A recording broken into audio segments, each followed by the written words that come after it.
আসসালামু আলাইকুম। Photoshop free Bangla টিউটোরিয়ালে আপনাদের সবাইকে স্বাগতম। আমি গত পর্বে মুভ টুল ও জুম টুল সম্পর্কে আলোচনা করেছি এবং লেয়ার সম্পর্কেও কিছু আলোচনা করেছি। আজকে বিস্তারিত আলোচনা করব। এজন্য ফাইলে গিয়ে ওপেনে ক্লিক করে যে কোনো একটি ছবি নিয়ে আসুন। আমি আমার ছবিটি নিয়ে আসলাম। তো এটা হলো লেয়ার প্যানেল, এটা আমার ছবি।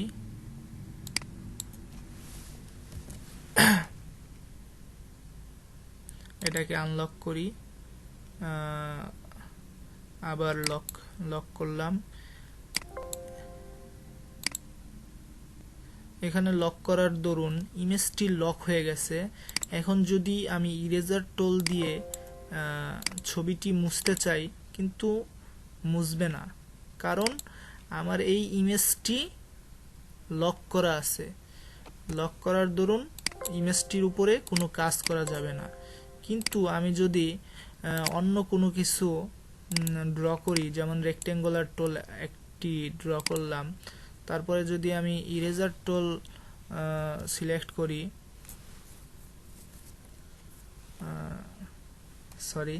আমি যদি একটা লেয়ার নিয়ে এটার ফিল কালার রেড দিই কন্ট্রোল ব্যাক স্পেসের মাধ্যমে, তো আমি ইচ্ছা করলে এখানে অন্য রঙও দিতে পারবো। আমি যদি চাই সাদা রং দিব, তো এখানে আপনার সেট ব্যাকগ্রাউন্ড কালারে ক্লিক করব, তারপরে যেই কালারটি আমার ভালো লাগবে সেই কালারে দিয়ে ওকে করব। তো দেখুন, এই লেয়ারটি আনার দরুন আমার ইমেজটি দেখা যাচ্ছে না। আমি এটি নিয়ে আগেও আলোচনা করেছি। এটি হচ্ছে একটি বইয়ের মতো। যেমন একটি বইয়ের ভিতরে অনেকগুলো পাতা থাকে, কিন্তু কভার পেজের কারণে বইয়ের ভিতরের পাতাগুলো দেখা যায় না, কারণ কভার পেজটি ভিতরের পাতাগুলোর সমান বা তার চেয়ে বড়, যে কারণে ভিতরের পেজগুলো দেখা যাচ্ছে না। তো ঠিক তেমনিভাবে আমার ইমেজটির সমান এই লেয়ারটি, যে কারণে আমার ইমেজটি দেখা যাচ্ছে না। কিন্তু যখন আমি আমার লেয়ারটিকে এই লেয়ারের উপরে নিয়ে আসব, তখন আমার ইমেজটি দেখা যাবে। আর আমার ইমেজটি আর এই লেয়ারটি সমান বিধায় এই লেয়ারটি দেখা যাবে না। কিন্তু যখন আমি আমার ইমেজটিকে ছোট করব, যেমন আমার ইমেজের এই লেয়ারে সিলেক্ট রেখে কন্ট্রোল টি প্রেস করি, তারপর ট্রান্সফর্ম মোড আসবে, তখন শিফট অল্টার প্রেস করে ইমেজটিকে আমরা ছোট করব, তারপর ইন্টার প্রেস করব। তো দেখুন, আমার ইমেজটি ছোট বিধায় নিচের লেয়ারটিও দেখা যাচ্ছে। তো দেখুন, আমি আমার ইমেজটি লক করলাম। এখন যদি আমি আমার ইমেজটি ইরেজার টুল দিয়ে সিলেক্ট করতে মুছতে যাই, কিন্তু মুছতে পারবো না। কিন্তু আপনার লেয়ারটি সিলেক্ট রাখা অবস্থায় আমি যদি মুছতে যাই, লেয়ারটি ঠিকই মুছবে, কারণ লেয়ারটি লক করা নেই। তো আমি এখন দেখাবো হাইড করা, কিভাবে একটি লেয়ার হাইড করে। এখানে আমরা প্রত্যেকটি লেয়ারের বাম পাশে চোখ আইকন দেখছি। এখানে যদি আমরা ক্লিক করি, তো আমার ছবিটি কি হলো, হাইড হয়ে গেল। তো চোখ আইকনটি চলে গেল, এর মানে আমার ইমেজটি হাইড আছে। আবার যখন এইখানেও আমি ক্লিক করব, আমার এই লেয়ারটিও হাইড হয়ে গেল। তো আবার যখন আমি আমার ইমেজের লেয়ারে ক্লিক করব, তখন আমার ইমেজটি ওপেন হবে। আবার যখন আগের লেয়ারে ক্লিক করব, তখন আগের লেয়ারটি ফিরে আসবে। তো আমি এখন আরেকটু অ্যাডভান্স লেভেলে যাচ্ছি। তো আমি ব্রাইটনেসের অ্যাডজাস্টমেন্ট ব্যবহার করছি। তো বাড়িয়ে কমিয়ে অথবা অটোতে ক্লিক করে একটা ব্রাইটনেস ওকে করলাম। তো এখানে ব্রাইটনেসের একটি লেয়ার চলে আসলো। আমরা যত কিছু ইউজ করি না কেন এই লেয়ার প্যানেলে সেগুলো আসবে, আমরা সেগুলো দেখতে পারবো। যেমন ব্রাশ টুল,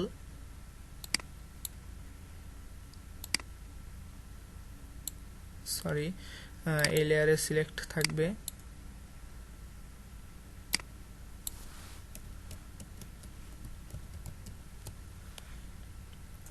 যেমন আমরা রেক্টেঙ্গুলার টুল ড্র করব, একটি লেয়ার তৈরি হবে, আরেকটি করব, আরেকটি লেয়ার তৈরি হবে। এইরকম যতগুলো রেক্টেঙ্গুলার টুল নিব আমাদের ততগুলোই লেয়ার তৈরি হবে।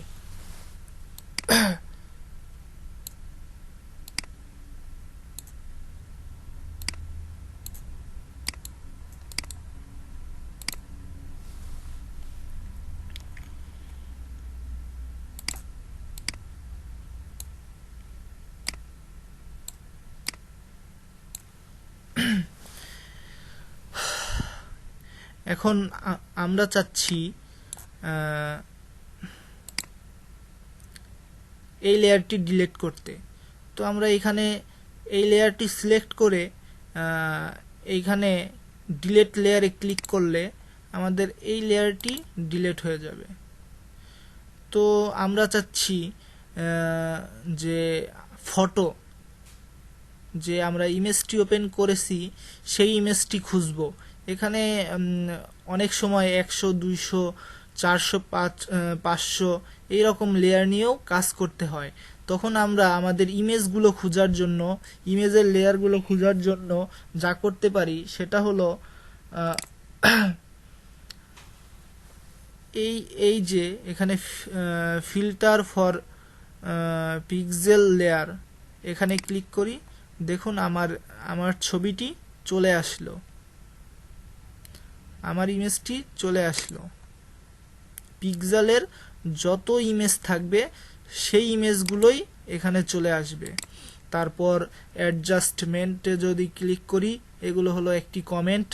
এখানে যতগুলো কমেন্ট আছে এখানে ক্লিক করার সাথে সাথে এই লেয়ারে যতগুলো কমেন্ট আছে এখানের সবগুলোই চলে আসবে। যেমন আমার শুধু আছে ব্রাইটনেস, তো আমি যদি এখানে ক্লিক করি আমার ব্রাইটনেস লেয়ারটি চলে আসবে। এখন ধরুন আমি টেক্সট লেয়ার খুঁজবো, তো আমি এখানে টেক্সট লিখলাম। তো আমি যদি এই টিতে ক্লিক করি আমার টেক্সট লেয়ারটি চলে আসবে। এখন আমি যদি স্মার্ট অবজেক্ট খুঁজতে চাই, আপনার এই রেক্টেঙ্গুলার টুলগুলো যদি খুঁজতে চাই, তো আমি এখানে ক্লিক করব। দেখুন আমার দুইটা রেক্টেঙ্গুলার টুল আছে, স্মার্ট অবজেক্ট, এগুলো আমি সহজেই পেয়ে গেলাম।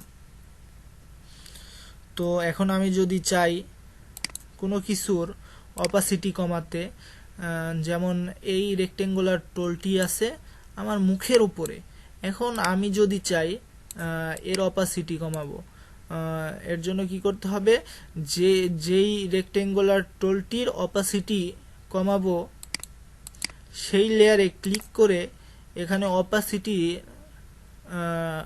অপাসিটি আছে, এইখানে ক্লিক করে স্লাইডার ধরে বাম দিকে টানবো। তো দেখুন অপাসিটি কমে যাচ্ছে, আবার ডান দিকে নিলে বাড়ছে। আমরা এখানে কাস্টম ভ্যালুও দিতে পারি, যেমন 10 দিয়ে ইন্টার। তো দেখুন আমাদের রেক্টেঙ্গুলারের অপাসিটি কমে গেছে। ঠিক তেমনিভাবে টেক্সটের ক্ষেত্রেও অপাসিটি কমানো যায়, ইমেজের ক্ষেত্রেও অপাসিটি কমানো যায়। ঠিক আছে, এইরকমভাবে অপাসিটি কমানো যায়। তো নতুন কোনো লেয়ার নিতে এখানে ক্লিক করলে নতুন লেয়ার ক্রিয়েট হয়। আবার কোনো লেয়ার অথবা কোনো ছবি, কোনো রেক্টেঙ্গুলার টুল ডিলিট করার জন্য সেইটা ধরে টেনে এই ডিলেটে এনে ছেড়ে দিলেই আপনার ডিলেট হয়ে যায়। আবার আপনি ইচ্ছা করলে এই রেক্টেঙ্গুলার টুল সিলেক্ট করলেন, এখানে ক্লিক করেও ডিলেট করতে পারবেন। এভাবেও ডিলেট করতে যায়। আশা করি আপনাদের কারোই এই লেয়ার প্যানেল সম্পর্কে আর কোনো ঝামেলা হবে না। তারপরেও আমি পরবর্তী সময় কাজ করার সময় এই লেয়ার প্যানেল সম্পর্কে আরও বিস্তারিত আলোচনা করব। তো দেখুন আমাদের লেয়ার প্যানেলটি অনেক ছোট দেখাচ্ছে। তো আমরা এটা বড় করার জন্য এখানে ক্লিক করব, তারপরে প্যানেল অপশনে যাব, তারপরে লার্জ আইকনে ক্লিক করব এইখানে। তো তারপরে ওকে ক্লিক করব। দেখুন আমাদের লেয়ার প্যানেলের লেয়ারগুলো বড় বড় দেখাচ্ছে। এগুলো আমাদের কাজে সুবিধার জন্য আমরা এটা করতে পারি। অনেক সময় অনেক ছোট ছোট জিনিস থাকে যেগুলো আমাদের এই লেয়ার প্যানেলে বুঝতে পারা যায় না, তখন আমরা এইটা কি করব, এটা বড় করে কাজ করব। আবার অনেকে যারা ফটোশপ সিসি ভার্সন ইনস্টল দিবেন, নতুন অবস্থায় এখানে অটো সিলেকশন আনচেক থাকবে। তো আপনি এখানে চেক করে নেবেন। এটার সুবিধা হলো, যেমন আপনি এই লেয়ারে আছেন, এখন এখানে চেক করা যদি না থাকে তো আপনার শুধু এই লেয়ারটি সরবে। এই টেক্সট লেয়ারে ক্লিক করলে আপনার এই ছবিটি সরবে।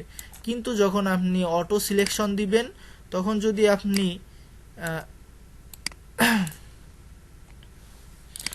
টেক্সট লেয়ারের অপাসিটিটি বাড়িয়ে নিই, আপনি যদি এই টেক্সটের উপরে ক্লিক করেন, তো এটা চেক করা অবস্থায় টেক্সটের উপরে ক্লিক করলে টেক্সট সরবে, রেক্টেঙ্গুলার উপরে করলে রেক্টেঙ্গুলার সরবে, ছবির উপরে করলে ছবি সরবে। কিন্তু এটা যদি আনচেক থাকে, তো যদি রেক্টেঙ্গুলারের উপরেও ক্লিক করেন তো ছবিটি সরবে। তো এটা অবশ্যই চেক করে কাজ করবেন। যখন যেটার দরকার হয় তখন সেটাই কাজ করবেন। তো আজকের মতো এই পর্যন্ত। পরবর্তী টিউটোরিয়ালে আশা করি আমার সাথেই থাকবেন। আল্লাহ হাফেজ।